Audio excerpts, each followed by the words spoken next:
প্রজাতন্ত্র দিবসে আইএ কোয়াড্রিওর ব্যবস্থাপনায় উত্তর কৃষ্ণপুর আউলিয়া বাজার সংলগ্ন মাঠে দিনভর বিভিন্ন ধরনের ক্রীড়া প্রতিযোগিতা ও সন্ধ্যায় পুরস্কার বিতরণী অনুষ্ঠিত হয়। এর আগে সকালে প্রজাতন্ত্র দিবস উপলক্ষে যথাযোগ্য মর্যাদায় জাতীয় পতাকা উত্তোলন করা হয়। এদিনের ক্রীড়া প্রতিযোগিতায় বিভিন্ন বয়সের ছেলেমেয়েরা উৎসাহের সহিত অংশগ্রহণ করেন।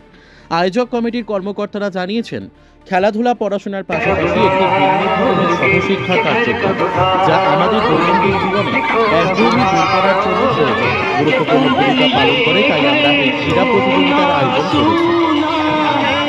আগামীতে আমরা আরও বিভিন্ন প্রতিযোগিতার আয়োজন করে যাব। সন্ধ্যায় পুরস্কার বিতরণী অনুষ্ঠান ও সংবর্ধনা অনুষ্ঠানের আয়োজন করা হয়। এই অনুষ্ঠানে অতিথি হিসেবে উপস্থিত ছিলেন আসাম প্রদেশ যুব কংগ্রেসের সম্পাদক ইজাজ লস্কর, সোনাই যুব কংগ্রেসের সভাপতি রাকিম মজুমদার, আকমল মোবাইল শপের স্বত্বাধিকারী আমির লস্কর, সোনাই ব্লক সংখ্যালঘু চেয়ারম্যান রাক্কা মজুমদার। এছাড়াও এনজিওর পক্ষ থেকে উপস্থিত ছিলেন এ কোয়াড্রি এনজিওর সভাপতি ফয়জল মজুমদার, মঞ্জুল লস্কর, বাহারুল লস্কর, সাদ্দিক আহমেদ, রাজীব লস্কর, সজীব লস্কর, শিপন লস্কর, বাপ্পুন লস্কর, জুনাহিদ মজুমদার, ইব্রাহিম আলী সহ এনজিওর অন্যান্য সদস্যরা। আইএ কাদরি এনজিওর এমন উদ্যোগকে ভূয়সী প্রশংসা করেন, সাধুবাদ জানিয়েছেন অতিথিরা।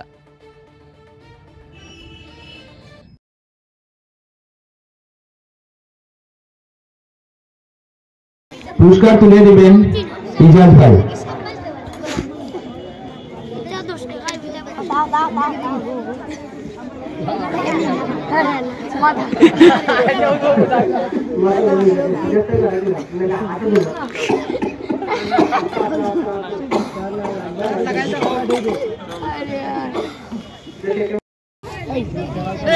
পুরস্কার তুলে দেওয়া হবে, আমাদের কমিটির এরাও থাকবে না এখানে, রাখা ভাই সবে মিলিয়া পুরস্কারটা তুলে দেবে।